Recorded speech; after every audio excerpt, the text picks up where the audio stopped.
Lectura del Santo Evangelio según San Lucas. Ilustre Teófilo, puesto que muchos han emprendido la tarea de componer un relato de los hechos que se han cumplido entre nosotros, como nos los transmitieron los que fueron desde el principio testigos oculares y servidores de la palabra, también yo he resuelto escribírtelos por su orden, después de investigarlo todo diligentemente desde el principio, para que conozcas la solidez de las enseñanzas que has recibido. En aquel tiempo Jesús volvió a Galilea con la fuerza del Espíritu y su fama se extendió por toda la comarca. Enseñaba en las sinagogas y todos lo alababan. Fue a Nazaret donde se había criado. Entró en la sinagoga como era su costumbre los sábados y se puso en pie para hacer la lectura. Le entregaron el rollo del profeta Isaías y desenrollándolo encontró el pasaje donde estaba escrito: El Espíritu del Señor está sobre mí, porque Él me ha ungido.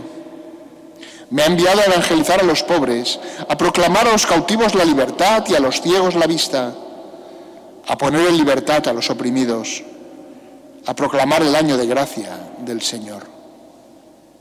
Y enrollando el rollo y devolviéndolo al que lo ayudaba, se sentó.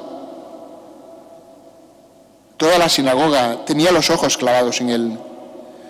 Y él comenzó a decirles: Hoy se ha cumplido esta escritura que acabáis de oír. Palabra del Señor.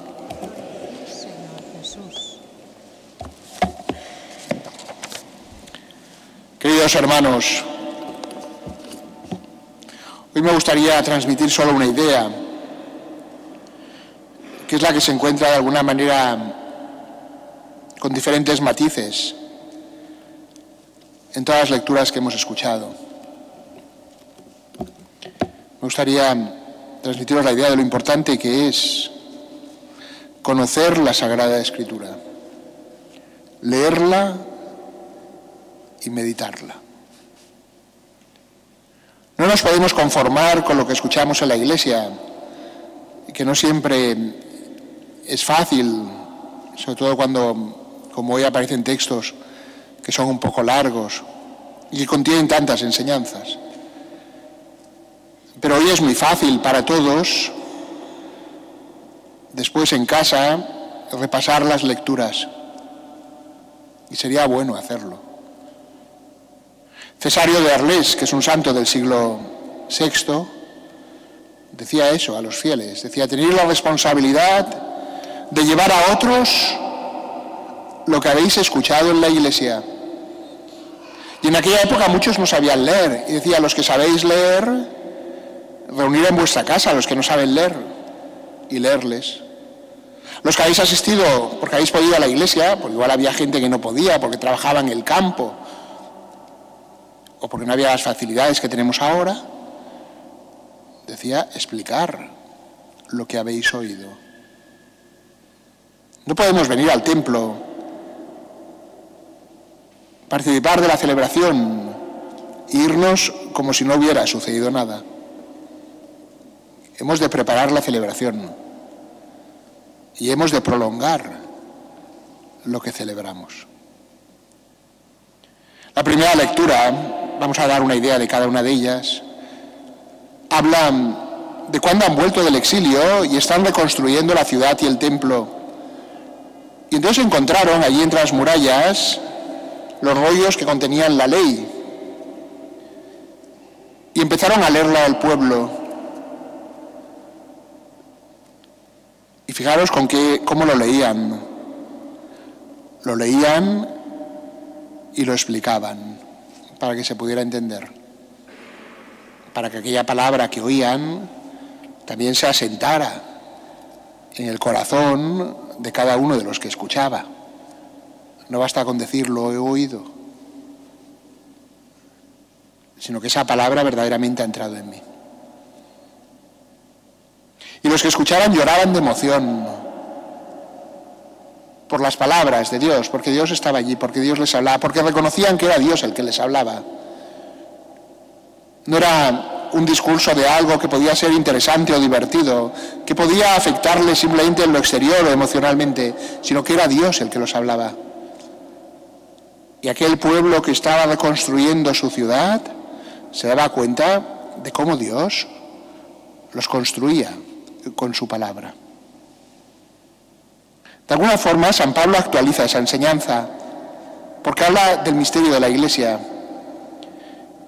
Y en esa carta tan bonita, ¿verdad?, a los cristianos de Corinto, les va explicando cómo la Iglesia está formado por muchos,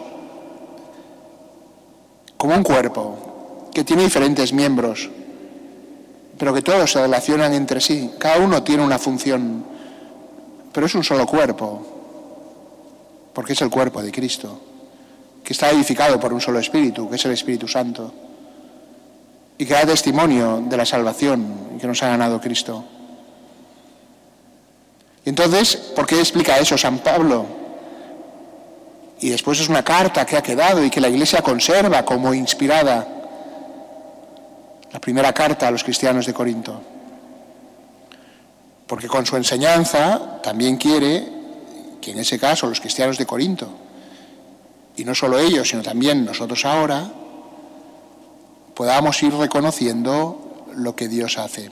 La palabra de Dios nos acompaña en todos los momentos de nuestra vida. Continuamente nos juzgamos con la palabra de Dios, continuamente. Qué bueno sería, ¿verdad?, cada día leer o escuchar la palabra de Dios y darnos cuenta de que allí Dios nos habla y Dios nos va instruyendo, y muchas veces necesitamos que nos la expliquen y tenemos que asistir al magisterio quizá de la Iglesia para comprenderla bien, y hemos de entenderla en su conjunto y hemos de celebrarla, pero necesitamos de esa palabra para no construir en vano, para conocer lo que Dios quiere, para después juzgar si lo que está sucediendo en nuestra vida es según o no el querer de Dios. Y fijémonos finalmente en el Evangelio de hoy. Hay dos cosas importantes. Una es cómo San Lucas explica por qué ha escrito el Evangelio. Antes de que se escribieran los Evangelios, se habían comenzado a predicar. Pero claro, los apóstoles se iban haciendo mayores. También iban dispersándose para llevar el Evangelio a todos los pueblos. Entonces cada vez era más necesario fijar por escrito aquella enseñanza para que no se perdiera. Y eso es lo que dice San Lucas al inicio de su Evangelio. Me he informado, he buscado a los testigos oculares, he investigado y he escrito este relato, ilustre Teófilo. La palabra Teófilo significa amigo de Dios. Aquí parece que es como el nombre que da a cualquiera que sí quiera ser amigo de Dios, aunque quizá hubiera alguien que se llamara Teófilo también. Dice, he escrito todo esto, he investigado, para que veas la solidez de las enseñanzas que has recibido. Nosotros tenemos el Evangelio, los 4 Evangelios, inspirados por Dios, las cartas de San Pablo, toda la Sagrada Escritura, que como dice San Jerónimo, toda ella nos habla de Cristo. Y dice San Jerónimo también, el que desconoce las Escrituras no conoce a Jesús, desconoce a Cristo. Entonces la primera parte nos habla de eso, la importancia ya desde el comienzo de la Iglesia, y por eso se fijaron los Evangelios, inspirados por Dios, por conocer los hechos, los dichos de Cristo. Y en la segunda parte, que ya empieza el relato de lo que hace Jesús, aquí se han saltado algunos capítulos que son los que hacen referencia a la infancia de Jesús y hasta su bautismo, pero cuando Jesús empieza su ministerio público, entonces empieza con ese momento singular en que Jesús va a una sinagoga, como era costumbre los sábados entre los judíos. En la sinagoga no se celebraban los sacrificios, pero se leía el Antiguo Testamento y se explicaba. Era un momento de oración muy importante para los judíos. Entonces Jesús lee un texto del profeta Isaías, un texto tan bonito, os habéis fijado, ¿verdad? Que dice, el Espíritu del Señor está sobre mí, porque Él me ha ungido. Me ha enviado a evangelizar a los pobres, a proclamar a los cautivos la libertad y a los ciegos la vista, a poner en libertad a los oprimidos, a proclamar el año de gracia del Señor. ese trozo del profeta Isaías. Y como era costumbre también en la sinagoga los sábados, después Jesús lo comenta. Hace el comentario que algunos, medio en broma, medio en serio, han dicho es la homilía más breve que se ha pronunciado en toda la historia. Porque Jesús dice, hoy se ha cumplido esta escritura que acabáis de oír. ¿Qué significa ese hoy? Era el hoy de hace unos 2000 años, cuando Jesús estaba en Nazaret y pronunció estas palabras. Era aquel hoy. Pero es que también es nuestro hoy, porque es el hoy de Cristo. Es el hoy de Cristo. Es el hoy de la salvación. Alguno podría decir, ojalá hubiera estado yo en Nazaret escuchando aquel día a Jesús. Pues de alguna manera, lo que vemos hoy es más grande que lo que vieron los contemporáneos de Cristo. Porque nosotros hoy sabemos con certeza que Jesús es el Hijo de Dios y conocemos mejor qué es lo que significa que Jesús anuncia a los cautivos la libertad, evangeliza a los pobres, devuelve la vista a los ciegos y anuncia un año de gracia. Lo sabemos mejor, porque conocemos el misterio de la redención.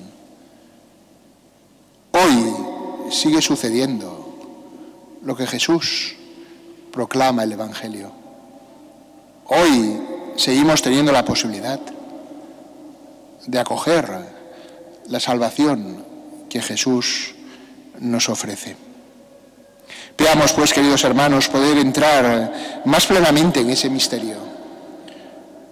Dios nos ofrece este gran medio, que es el de la Sagrada Escritura, entregado a su pueblo, conservada en la Iglesia, predicada, anunciada, que nosotros hemos de también, ¿verdad?, venerar, leer, meditar y pedirle al Señor que con su enseñanza nuestra vida también vaya siendo transformada según su amor.